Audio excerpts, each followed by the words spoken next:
Hello friends and welcome to the exams made simple. तो स्वागत करते हैं 22 दिसंबर 2021 का द हिंदू न्यूज़पेपर एनालिसिस में। तो आज के पेपर में देखेंगे क्या है बड़ी खबरें। स्टार्ट करने से पहले अगर आपको वीडियो और कंटेंट पसंद आएगा या आता है तो आप उसको लाइक करिए, शेयर करिए, है ना। This is the thing, this is the least you can do for us, है ना। तो इस काम को मत भूलिए, इसको प्रायोरिटी दीजिए। 1 पर्सन 1 लाइक, ठीक है। स्टार्ट करेंगे। सबसे पहले आज के सवाल देखेंगे जिनके जवाब आपको देने हैं। पहला सवाल है, as per the constitution which one of the following is or are basis for reasonable restriction. इनमें से कौन सी चीजें जो है वो बेसिस है रीजनेबल रिस्ट्रिक्शंस लगाने के लिए for the freedom, right to freedom of conscience and free profession, practice and propagation of religion के केस में, मतलब ये फंडामेंटल राइट के केस में कौन कौन से रीजनेबल रिस्ट्रिक्शंस हैं। First is public order, second is morality, third is health. अब आपको बताना है कि क्या है रीजनेबल रिस्ट्रिक्शंस के बेसिस। 1, 2 एंड 3 में बताया मैंने, पब्लिक ऑर्डर, मोरालिटी और हेल्थ। तो आपको बताना है 1 एंड 2, 2 एंड 3, 1 एंड 3 या 1, 2 and 3। Question number 2 is Justice Madan Lokur committee was sometime seen in news recently. The commission is related to which of the following? इनमें से किससे संबंधित है Madan Lokur committee? First is raising the legal age of marriage for women. Second is inquire into the alleged interceptions of mobile phones using Pegasus. Third is adopting new regulations for algo trading in India. या fourth is protecting Western Ghats to mitigate floods and environmental degradation. तो this is related to question number 2, justice Madan Lokur commission. कौन सा सही होगा? Question number 3 है, with reference to Indian desert cat. Indian desert cat के reference में आपको बताना है, you have to consider the following statements. It is mostly found in Kazakhstan, western India, China and Mongolia. This is statement number 1। Statement number 2 कहता है, it is listed as vulnerable in the IUCN red list of species. ठीक है ना। तो आपको बताना है कौन से स्टेटमेंट सही है। 1 only 2 only both है नन। तो ये थे 3 सवाल आज के। I hope you will try to answer. अपनी तरफ से आंसर जरूर कर लीजिए। जब मैं आपको आंसर सब बताऊंगा तो मैच करके मुझे कमेंट सेक्शन में माँ कसम बिल्कुल सही से बताना, विद्या कसम है सही से बताना कि कितने आपसे बने। ठीक है ना। This is the thing. Start करते आंसर्स मैं आपको बता देता हूं। The first question was, as per the constitution reasonable restriction का बेसिस जो है वो public order, health and morality तीनों है। Answer will be D. दूसरा सवाल था जस्टिस मदन लोकूर कमीशन। इसका आंसर जो होगा वो inquire into the alleged interceptions of mobile phones using Pegasus. And तीसरा सवाल था इंडियन डेजर्ट कैट। ये तो कल ही मैंने आपको पढ़ाया मैंने, वैसे आपको पहला भी था, सेकंड वाला भी था, है ना। तो इंडियन डेजर्ट कैट के रिगार्डिंग बता दूं, पहला स्टेटमेंट तो बिल्कुल सही है कि mostly found in Kazakhstan, western India, China and Mongolia. IUCN के बारे में मैंने आपको बताया था कि ये लीस्ट कंसर्न है, ना कि vulnerable. So it is least concern, इसको याद रखिएगा। तो answer will be A, 1 only, 1 is only correct. ठीक है ना। तो I hope you got clarity regarding all these things. आपको समझ में आ गया होगा। These were the 3 questions. आज का mains question of the day बता दूं। Mains question of the day है, इज देश का आम नागरिक फ्लाइंग आफ्टर स्कीम्स लाइक उड़ान। क्वेश्चन समझना, बहुत ही अच्छा क्वेश्चन है। इज देश का आम नागरिक फ्लाइंग आफ्टर स्कीम्स लाइक उड़ान? Give a critical account on the success of the scheme. आपको देना है कि ये स्कीम कितनी सक्सेसफुल रही या कितनी सक्सेसफुल नहीं रही, या अगर नहीं रही तो कैसे उसको सक्सेसफुल बनाया जा सकता है। तो आपको सवाल है, इस देश का आम नागरिक फ्लाइंग आफ्टर स्कीम्स लाइक उड़ान, give a critical account of the success of the scheme. ठीक है ना। सो this is the question. Now let's move ahead to the news analysis part. पहली जो न्यूज है वो है, house panel to review bill on raising the marriage age of women. तो यहाँ पे एक हाउस पैनल जो है that will be scrutinising the bill now for raising the marriage age of the women. तो Lok Sabha on Tuesday sent the bill which seeks to raise the age of marriage of for women to 21। तो अब जो bill है वो क्या चाहता है कि जो मैरिज की एज है गर्ल्स के लिए वो कितनी हो जाए, 18 से बढ़कर के 21 हो जाए। तो 18 से 21 करने के लिए बिल को किसके पास भेजा गया है? It has been sent to a standing committee. In standing committee को भेजा गया है। The bill has been sent to the standing committee, जो कि स्क्रूटनाइज करेगा और देखेगा कि क्या प्रोज है, क्या कौन सा है। थोड़े से जितने भी इसके अलग अलग मतलब कि प्रोविजंस रहेंगे बिल के, उनको एक एक को स्क्रूटनाइज करने के बाद डिसीजन लेगा कि इसको करना चाहिए कि नहीं करना चाहिए। ठीक है ना। एंड स्मृति ईरानी जो कि minister for women and child development है, उनका ये कहना था कि this legislation it would ensure uniformity across all religions and community. तो उनका ये कहना है कि ये बिल पास होना जरूरी है and it will be having and it will be creating uniformity and it will be creating equality among all the religions and religious and communities. तो ये उनका कहना है। दूसरी चीज़, एक और चीज़ है कि जो मिनिस्टर ने कहा है वो है कि this prohibition of child marriage amendment bill 2021, इसका नाम क्या है? इसका नाम है prohibition of child marriage amendment bill 2021, prohibition of child marriage amendment bill 2021, ये इसका नाम है। और ये अमेंड किसको करेगा? ये करेगा, एक तो है इंडियन क्रिश्चियन मैरिज एक्ट 1972, किसको करेगा? Indian Christian marriage act 1972, the Parsi marriage and divorce act 1936, the Muslim personal law Shariat application act 1937, the special marriage act 1954, Hindu marriage act 1955 and foreign marriage act 1956, इन सभी को ये अमेंड करेगा। कौन कौन से को? फिर सुन लो, Indian Christian marriage act 1972, Parsi marriage and divorce act 1936, Muslim personal law Shariat application act 1937 and special marriage act 1954, the Hindu marriage act 1955, इन सभी को अमेंड करेगा। ऑब्वियसली बात है, सभी जो रिलीजन्स है उनकी एज जो है 18 से बढ़ा करके 21 करने की बात होगी, तो it will be amending all. इसका नाम खुद का क्या है? Prohibition of child marriage amendment bill 2021, ठीक है ना। फिर ये एक्ट बन जाएगा, अमेंडमेंट एक्ट बन जाएगा। This is the thing which is happening. दूसरी है, Rajya Sabha also passes the electoral reforms bill amid opposition protest, तो राज्यसभा में भी एक बिल बहुत इंपॉर्टेंट पास होगा जो है election laws amendment bill 2021, election laws amendment bill 2021, जिसके द्वारा इलेक्टोरल रोल्स यानी कि जो आपका वोटिंग वाला रोल है उसको कनेक्ट कर दिया जाएगा, किससे? आधार से कनेक्ट कर दिया जाएगा। काफी अपोजिशन हुआ, डेरेक ओब्रायन को सस्पेंड भी कर दिया गया for the rest of the winter session, है ना। These things happened।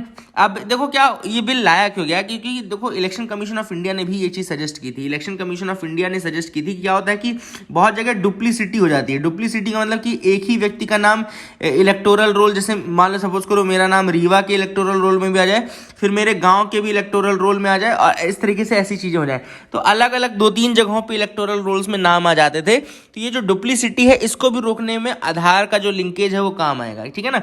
तो Aadhaar linkage will come in handy in order to avoid the duplicity, जो ये डुप्लीसिटी हो जाती है। फिर जो रिटर्निंग ऑफिसर रहेगा ही और she will be able to access the Aadhaar as an identity document and that electoral database will be with the Election Commission of India, not in public domain.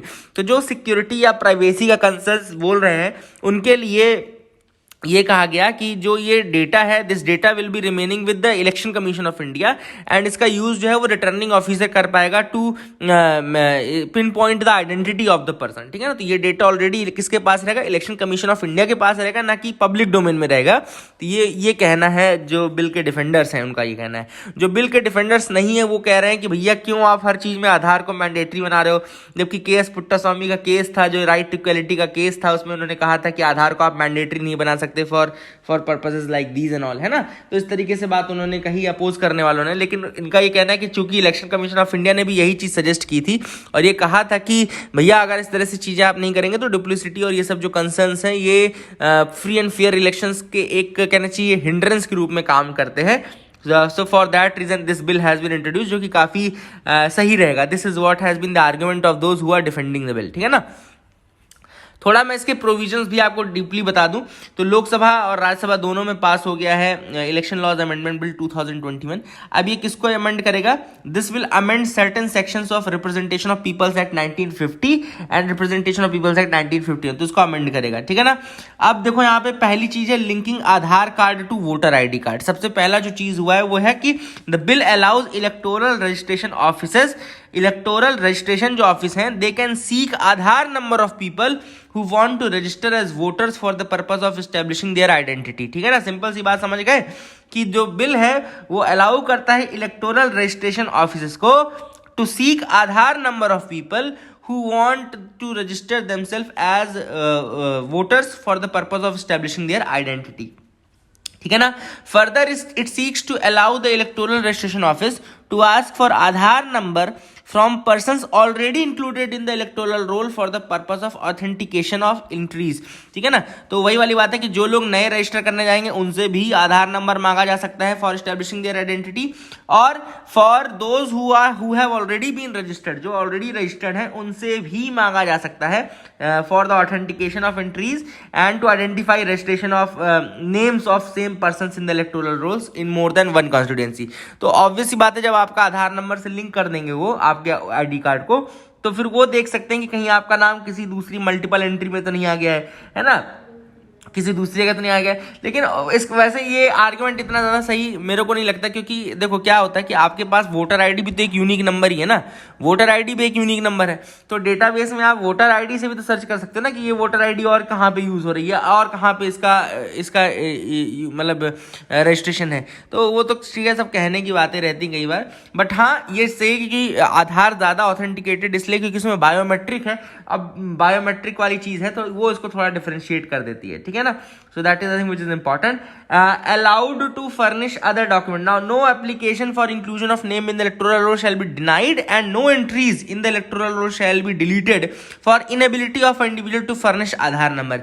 एक चीज एक इंपॉर्टेंट जरूर रखी गई है कि कोई भी व्यक्ति जिसके पास सपोज करो आधार नंबर वो फर्निश नहीं कर पाता है, तो इसका कारण से उसका जो इलेक्टोरल रोल में नाम है वो उसकी एंट्री हटाना नहीं है, नाइदर उसकी एंट्री आप डिलीट करेंगे, नाइदर आप उसको ऐसा नहीं कि आप उसको एंट्री ही ना दो, तो ये नहीं कर सकते आप। ठीक है ना, अगर वह व्यक्ति अपने अल्टरनेटिव डॉक्यूमेंट यानी कि आधार नंबर के अलावा कोई डॉक्यूमेंट देता है तो इसका मतलब ये नहीं कि आप उसको हटा दोगे। तो this is a very important thing कि जो किरण रिजिजू भी उस दिन बोल रहे थे कि ये थोड़ा ये इसको इतना ज़्यादा वो नहीं समझना चाहिए, ये इससे घबराने की बात केवल उनके लिए है जो फेक वोटर्स हैं, वो बोगस वोटर्स हैं। जो लोग ऑलरेडी वोटर्स हैं उनको घबराने की जरूरत नहीं है। ठीक है ना, तो this is the thing which Kiran Rijiju was also saying that day, and यहाँ पे भी अमेंडमेंट में भी ये चीज़ क्लियर है कि अगर आपके पास नहीं है तो आप अल्टरनेटिव डॉक्यूमेंट फर्निश कर सकते हैं। ऐसा नहीं होगा कि आपको आपका वोटर आई डी में नाम ना जुड़े बिकॉज ऑफ कि you failed to provide your Aadhaar number and all. ठीक है ना, अब यहाँ पे इन्होंने जो डेट्स हैं टू रजिस्टर एज वोटर्स वो भी 4 कर दी हैं, 1 January, 1 April, 1 July and 1 October in a calendar year. है ना, जो एलिजिबल वोटर्स हैं वो रजिस्टर कर सकते हैं, eligible persons can register as voters ये डेट्स में। अभी तक क्या था कि January 1 of every year is the sole qualifying date, अभी तक केवल जनवरी 1 थी sole qualifying date, and this was causing problems as people who turned 18 on or before January can register as voters. ठीक है ना, दोज टर्निंग आफ्टर 18 आफ्टर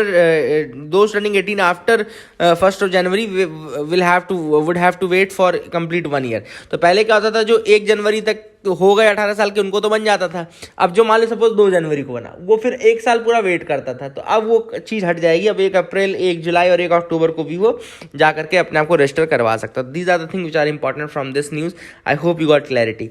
आगे देखो, anti national not defined in statutes, तो यहाँ पे काफ़ी डिस्कशन चल रहा था, मिनिस्ट्री ऑफ होम अफेयर्स का भी चल रहा था, है ना। तो यहाँ पे मैं आपको बता दूँ कि जो ओवरऑल डिस्कशन निकल के सामने आया और उसमें जो अपने को जो चीज़ जाननी जरूरी है वो जाननी जरूरी है कि क्या एंटी नेशनल जो शब्द है वो कॉन्स्टिट्यूशन में कहीं मेंशन है या नहीं मेंशन है। तो यहाँ पे उनका बताना है कि एंटी नेशनल शब्द जो था वो 1976 में 42nd अमेंडमेंट एक्ट के थ्रू इंट्रोड्यूस किया गया था। 1976 में 42nd अमेंडमेंट एक्ट के थ्रू इंट्रोड्यूस किया गया था। 1976 में anti national activity article 31D के अंतर्गत ये इंट्रोड्यूस की गई थी। इमरजेंसी के टाइम में आर्टिकल 31D के अंतर्गत एंटी नेशनल एक्टिविटी डिफाइन की गई थी और डाली गई थी। ठीक है ना, आर्टिकल 31D। सब्सिक्वेंटली इसको फिर हटा दिया गया कॉन्स्टिट्यूशन के 43rd अमेंडमेंट एक्ट जो कि 1977 में आया था। तो 43rd अमेंडमेंट एक्ट जो कि 1977 में आया था उसी के थ्रू इसको हटा दिया गया था। तो ये चीज़ आप थोड़ा याद रखिएगा, इस चीज़ को काफ़ी इंपॉर्टेंट है, यहाँ पर ये चीज़ आई है। ठीक है ना, तो that is the thing which you have to remember. और एक यहाँ पे नेशनल क्राइम रिकॉर्ड ब्यूरो की बात की कि उनकी एक बुकलेट निकलती है क्राइम्स इन इंडिया। ठीक है ना, क्राइम्स इन इंडिया नाम की रिपोर्ट निकालते हैं वो 17 में भी निकाले हैं, अलग अलग टाइम पे निकालते रहते हैं।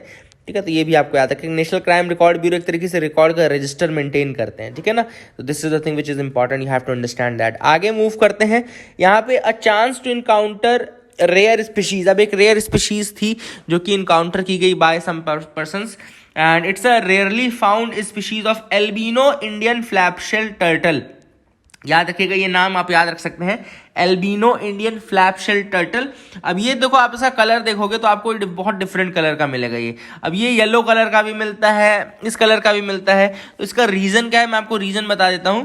देखो, ये टर्टल का जो कलर है येलोइश कलर के भी होते हैं, और इस कलर के जो आपको दिख रहे हैं बिकॉज ऑफ जेनेटिक म्यूटेशन और कोजेनिटल डिसऑर्डर और due to absence of tyrosine pigment. एक पिगमेंट होता है, तो कहीं मैं मेन आपको पिगमेंट बताना चाहता था। तो क्या होता है, टायरोसिन नाम का पिगमेंट होता है, tyrosine. There is a pigment name tyrosine pigment. तो वो जब पिगमेंट नहीं होता है ना, तो उस कारण से कई बार इस कलर की ये टर्टल्स हो जाते हैं। तो कहीं अगर आपको एल्बिनो फ्लैप शेल टर्टल नाम दिखे और कहीं अगर आपको ये दिख जाए कि ये इसका कलर ऐसा क्यों होता है या ऐसा कलर, तो टायरोसिन पिगमेंट दिख जाए तो वो चुपचाप बिना समझे सोचे उसको मार देना, या फिर जेनेटिक डिसऑर्डर दिख जाए तो वो मार देना, ठीक है। अगर टायरोसिन नहीं है तो ये दोनों आप याद रखिएगा। Make sure you remember this thing, है ना, तो इसको याद रखना। आगे मूव करते हैं, देखते हैं और क्या इंपॉर्टेंट न्यूज आइटम्स हैं। तो यहाँ पे एडिटोरियल पार्ट में आएंगे। जो आज का एडिटोरियल है, how the code on wages legalises the bonded labour. इस आर्टिकल को हम डिस्कस जरूर कर रहे हैं, लेकिन मैं बिल्कुल ऑथर के व्यूज से बहुत ज़्यादा वो नहीं करता हूँ, तो इसलिए मैं आपको बता देता हूँ कि what the author is saying. देखो, एक होता है डेट बॉन्डेज। डेट बॉन्डेज क्या होता है, डेट बॉन्डेज पहले के टाइम में बहुत ज़्यादा चलता था। डेट बॉन्डेज क्या था, मदर इंडिया आप लोगों ने देखी है ना, मदर इंडिया में जो ब्याज के दर, चक्रवृद्धि ब्याज पे दर दिए वो दे देते हैं, और फिर मतलब वो पैसा इतना ज़्यादा हो जाता है कि उसका इंटरेस्ट चुकाते चुकाते वो व्यक्ति कभी मेन मुद्दल जो है तो वो दे ही नहीं पाता, और इस कारण से ज़िंदगी भर उसके खेतों में काम करता रहता है, उसकी सब जमीन चली जाती है, सारी चीज़ें, है ना। तो कोड ऑन वेजेस में भी उन्होंने ऑथर ने कहा है कि ये इसी तरीके का कुछ डेट बॉन्ड, इसी को डेट बॉन्डेज बोलते थे। मतलब आप उधारी में कर्जा दे दिए और कर्जा आपका इतनी ज्यादा अमाउंट का था कि वो व्यक्ति उसको कभी चुका नहीं पाया, और जब वो व्यक्ति कभी उसको चुका नहीं पाएगा तो ऑब्वियस बात है वो चुकाएगा कैसे, काम करेगा आपके यहाँ बॉन्डेड लेबर की तरह काम करेगा। तो ऑथर ने कहा है कि भैया जो कोड ऑन वेजेस है वो भी एक तरीके से बॉन्डेड लेबर को प्रमोट कर रहा है, ठीक है ना। अब ऑथर ने ठीक है कहीं से कहाँ वो चीज़ ले गए हैं, तो मैं आपको दिखा देता हूँ वो चीज़। तो ऑथर का ये कहना है, देखो सबसे पहले ऑथर ने कहा है कि जो मतलब कि लोन देना होता है कई बार, जैसे लोन, तो कई बार एम्प्लॉयर्स क्या करते हैं, बहुत ज़्यादा लोन दे देते हैं। This is what the author is saying. मतलब ऑथर का लॉजिक मुझे इतना ज़्यादा नहीं समझ में आया, but I will tell you the logic उनका ये है कि इस बार जो देखो क्या है, देखो उन्होंने ये कहा है कि जो लोन की अमाउंट है, ठीक है ना, लोन की अमाउंट है वो पहले लिमिटेड थी, एक उसके ऊपर कैपिंग लगी थी, ठीक है ना। तो देखो यहाँ लिखा था कि पहले जो था वो ये था कि the loan amount should not exceed, advance amount should not exceed an amount equal to wages for 2 calendar months of the employed person. मतलब कि जो एडवांस पेमेंट की जा सकती है किसी लेबर को, किसी वर्कर को, वो 2 महीने तक की जा सकती है, मतलब कि equal to wages for 2 calendar months, ठीक है ना, ठीक है ना। दूसरा इनने कहा था, in no case shall this monthly instalment with deduction exceed 1/4 of the wages. और इसमें दूसरा रूल ये था कि ये 1/4 ऑफ द वेजेस से एक्सीड नहीं होना चाहिए, डिडक्शन जो है 1/4 ऑफ द सैलरी से नहीं, ज़्यादा एक्सीड नहीं होना चाहिए, ठीक है ना। बट अब उन्होंने क्या बोला है कि इस बार जो चीज़ की गई वो क्या की गई है, 18(2)(f)(i) जो कोड ऑन वेजेस है उसमें ये क्या गया, 2 चेंजेस किए गए हैं। पहला है, the section allows deduction from wages for the recovery of advances of what ever nature. मतलब कि जो ये है, जो एडवांसेस हैं वो किसी भी नेचर का हो सकता है, मतलब कि ट्रेवलिंग अलाउंस या कन्वेंस अलाउंस हो सकते हैं, and interest thereon for the adjustment of over payment of wages. Over payment of wage के लिए जो भी आपने इंटरेस्ट लग रहा है उसके लिए भी आप डिडक्शन कर सकते हो, ट्रेवलिंग अलाउंस के लिए भी डिडक्शन कर सकते हो। दूसरा, पहले जो कैप थी 2 महीने से ज़्यादा वाली, नॉट मोर देन 2 मंथ्स, वो कैप हटा दी गई है। मतलब कि अब एम्प्लॉयर चाहे तो कितना भी ज़्यादा एडवांस पेमेंट कर सकता है। तो यहाँ पे देखो, मान लो एडवांस पेमेंट नहीं करने वाला प्रोविजन होता तो आप ये बोलते कि भैया एडवांस पेमेंट ही नहीं कर रहे हैं, वर्कर को कभी जरूरत पड़ गई, उसकी बेटी की शादी हो गई या ये हो गई, है ना, कल को आप ये भी कहते। अगर ये एडवांस पेमेंट वाला ऑप्शन नहीं होता, 2 महीने से ज़्यादा वाला या ज़्यादा वाला, तो आप ये कहते हैं कि ये भी इनह्यूमन है, क्योंकि कल को अगर वर्कर को ज़रूरत हो गई तो वो शादी करने के लिए पैसे कहाँ से लाएगा, वो पढ़ाने के लिए पैसे कहाँ से लाएगा, उसको तो ऐसे लोगों से लेना पड़ेगा ना। और आज जब वो कैप हटा दी गई है तो अब आप कह रहे हो कि ये कैप हटाने का रीज़न ये है कि ताकि ज़्यादा से ज़्यादा लोन ले लें और वो डेट ट्रैप में फंस जाएं और फिर वो बॉन्डेड लेबर बन जाए। तो ये चीज़ें थोड़ा हमको समझने की जरूरत है कि क्या उसका रियल, देखो ये इंटेलिजेंस किसका होगा, ये इंटेलिजेंस होगा उस लेने वाले व्यक्ति का, लोन लेने लेने वाले व्यक्ति का, भैया आप 2 महीने से ज़्यादा की एडवांस के लोन मत लो ना, है ना। This is the thing. लेकिन आपके पास पॉसिबिलिटी तो होनी चाहिए ना कि अगर आपको कल को जरूरत वाकई पड़ जाए 3 4 5 महीने की सैलरी लेने की, तो आपके पास एक ऑप्शन तो होना चाहिए। So I was considering it from that point of view, but author ने इसको कहा कि नहीं, ये जो लिमिट हटा दी गई है 2 महीने से ज़्यादा वाली एडवांस की, उस कारण से क्या होगा कि बहुत ज़्यादा लोन ले लेंगे लेवर्स और फिर फंस जाएंगे। दूसरा इन्होंने कहा कि हाँ, एक ये जरूर प्रोविज़न था कि पहले जो था कि 1/4 से ज़्यादा डिडक्शन नहीं हो सकते, 1/4 ऑफ द वेजेस से ज़्यादा डिडक्शन नहीं हो सकते, लेकिन अब उसको हाफ ऑफ द वेजेस कर दिया गया। मतलब कि इसको कर दिया कि हाफ तक, half of the wages can be deducted for this repayment purpose के लिए वो हाफ तक डिडक्शन कर सकते हैं, ठीक है ना, क्योंकि अमाउंट ज़्यादा हो गई ना, तो उस कारण से उन्होंने कहा है। ठीक है, तो परमिसिबल जो मंथली डिडक्शन है वो हाफ तक किया जा सकता है। तो इन्हीं दो प्रोविजंस के बारे में ऑथर ने कहा है कि ये जो है ये बॉन्डेड लेबर को प्रमोट कर रहे हैं। बट आई होप कि आप लोग उसको, आप अपना व्यू दीजिए ना मेरे को, क्या आपको लगता है कि ये कैसे है प्रोविजन, ये सही है कि नहीं है, जो भी आपको लग रहा है यू कैन टेल मी, है ना, कि किस तरीके से आपको लगता है कि ये बिल्कुल बॉन्डेड लेबर को प्रमोट करेगा। Compassionate job not a vested right. Compassionate job और वेस्टेड राइट दोनों चीज़ें मैं आपको बताता हूँ। कंपैशनेट जॉब होता है मतलब कि जब कोई गवर्नमेंट ऑफिशियल क्या होता है, कोई गवर्नमेंट अगर सरकारी जो कर्मचारी है अगर उसकी डेथ हो जाती है, ठीक है ना, ड्यूरिंग द सर्विस और रिटायर्स और मेडिकल ग्राउंड्स, तो इसमें क्या किया जाता है कि जो उसके इमीडिएट डिपेंडेंट्स होते हैं उनमें से किसी एक फैमिली मेम्बर को, ताकि वो पॉवर्टी में लैंग्वेज ना करें, उनको जॉब वो दे दी जाती है, ठीक है ना, ताकि उनकी सस्टेन हो सके लाइवलीहुड, जो उनकी सस्टेन करने के लिए बेसिकली ये चीज़ की जाती है। वेस्टेड राइट का मतलब होता है कि ऐसा राइट जो कि किसी भी कंडीशन में, किसी भी कंटिजेंसी में, किसी भी और दूसरी कंडीशन में वो आपसे लिया ना जा सके, तो ये होता है वेस्टेड राइट। मतलब राइट, ऐसा राइट जो कि किसी भी दूसरी कंडीशन के अधीन ना हो और किसी भी दूसरी कंडीशन, कंटिजेंसी, इमरजेंसी से उससे उसका कोई नुकसान ना हो, तो ये आपको याद है। तो कंपैशनेट अपॉइंटमेंट जो है वो सोशल सिक्योरिटी स्कीम है। कंपैशनेट अपॉइंटमेंट एक सोशल सिक्योरिटी स्कीम है जो कि गवर्नमेंट ऑफ इंडिया ने लॉन्च की थी, ताकि डिपेंडेंट फैमिली मेम्बर्स को काम दिया जा सके और उनको पॉवर्टी में लैंग्वेज करने से बचाया जा सके, ठीक है ना। तो जस्टिस डीवाई चंद्रचूड़ जी का ये कहना है कि सुप्रीम कोर्ट ने कहा है कि भैया जो कंपैशनेट एम्प्लॉयमेंट है it's not a vested right. ऐसा नहीं कि कल को कोई इमरजेंसी कंडीशन आती है, कंटीजेंसी आती है, तो हम उसको हटा नहीं सकते। तो this is what has been said by the Supreme Court in this regard. I hope you got clarity. आगे मूव करते हैं, देखते हैं और क्या इंपॉर्टेंट न्यूज आइटम्स है। Chillai Kalan puts Kashmir in a deep freeze. तो एक्चुअली चिल्लाई कलान कश्मीर के 40 सबसे ठंडे दिन होते हैं, है ना, याद रखिएगा। 40 हार्श विंटर का जो स्पेल होता है कश्मीर में, वो लोकली उसको चिल्लाई कलान कहते हैं। तो ये आपको याद रखना है, चिल्लाई कलान अगर आपसे कोई पूछे तो this is the harsh winter of Kashmir region, जहाँ पे सब जीरो टेम्परेचर नहीं, जीरो से नीचे चला जाता है टेम्परेचर, -3 -4 डिग्री टेम्परेचर रहता है। और ये एक इंपॉर्टेंट चीज़ है। Ladakh art and craft showcased in Delhi. तो लद्दाख का आर्ट एंड क्राफ्ट दिल्ली में दिखाया जा रहा है। तो अब यहाँ पे चांगपा नोमैडिक ट्राइब्स का नाम आया, तो याद रखिएगा चांगपा नोमैडिक ट्राइब्स कहाँ की ट्राइब्स हैं, लद्दाख की ही, ऑब्वियस सी बात है। तो लद्दाख के चांगपा ट्राइब्स जो हैं वो एक्चुअल रेयर्स एंड हर्डर्स होते हैं पश्मीना गोट्स के, ठीक है ना। पश्मीना गोट्स को पालने वाले और रेयर करने वाले ये एक्चुअल यही ट्राइब्स हैं, चांगपा ट्राइब्स ही हैं। फिर पश्मीना गोट से आपको पता है शॉल बनता है, पश्मीना शॉल, मफलर, ये सारी कार्डिगन्स, ये सारी चीज़ें बनती हैं ऑलरेडी, है ना। लद्दाख में फिर एक और आर्ट एंड क्राफ्ट में थंगका का नाम है, इसको भी लिख लो, थंगका, THANGKA, थंगका क्या है, scroll painting, this is the scroll painting thangka. तो ये भी आप याद रखिएगा, thangka is a scroll painting. तो this is the thing which is important. I hope you got clarity regarding all these things, आपको समझ में आ गया होगा।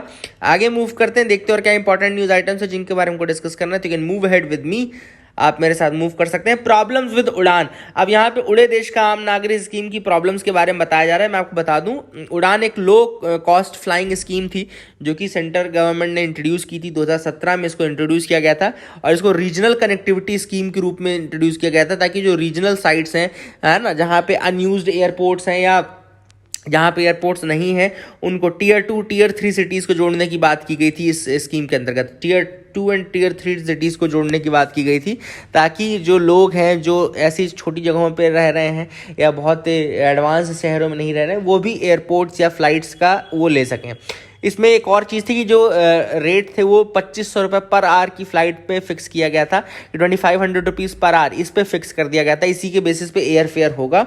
एंड इन्होंने कहा था कि एटलीस्ट 50% सीट्स जो रहेंगी किसी भी एयरक्राफ्ट की, they have to be offered at cheaper rates, 50% seats आपको चीपर रेट्स में देनी पड़ेंगी, ठीक है ना। तो this is the regional connectivity scheme और द उड़े देश का आम नागरिक स्कीम, ठीक है ना। एंड इसमें 3 साल की सब्सिडी जो है वो गवर्नमेंट ने दी थी।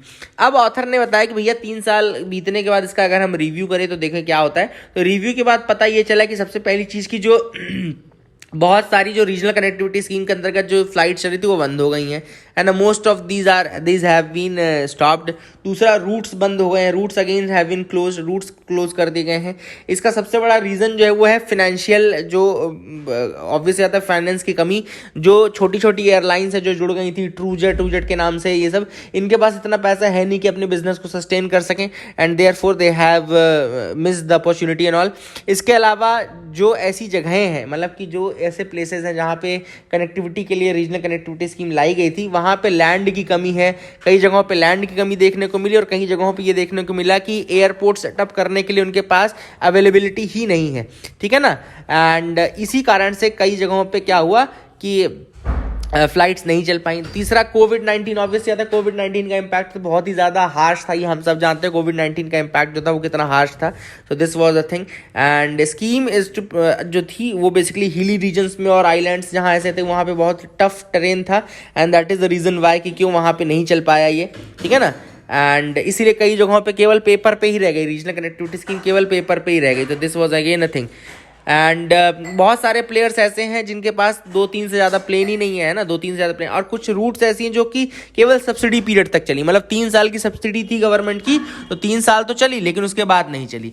तो these all things have happened because of which the scheme has not been performing as it should have been performing, ऐसे नहीं परफॉर्म कर पा रही है। So this is the thing which is important. एक और इंपॉर्टेंट चीज़ मैं आपको बता दूँ, एक है ये के रेल सिल्वर लाइन प्रोजेक्ट। इसका अगर आपको नाम का ही पूछ रहे तो मैं आपको बता दूं, के रेल सिल्वर लाइन प्रोजेक्ट क्या है। एक्चुअली के rail silver line project basically Kerala के लिए है, जो कि 530 किलोमीटर की silver line semi high speed rail corridor बना रहे हैं। Silver line semi high speed corridor, और ये तिरुवनंतपुरम से कासरगोड तक का कॉरिडोर ये सोच रहे हैं, तिरुवनंतपुरम से कासरगोड तक का। And it will reduce the travel time between these two destination from 12 hour to 4 hour. 4 घंटे ट्रेवल टाइम हो जाएगा, 12 घंटे से घटा करके, ठीक है ना। और इस प्रोजेक्ट के बारे में लेकिन कुछ अपोजिशन है। पहला तो वही इन्वायरमेंटल कंसर्न है कि भैया इसमें इन्वायरमेंट को नुकसान पहुंचेगा, पहला इन्वायरमेंटल कंसर्न है। दूसरा है कि ये डिवाइड कर देगा सिटी को, है ना, पूरे इसको।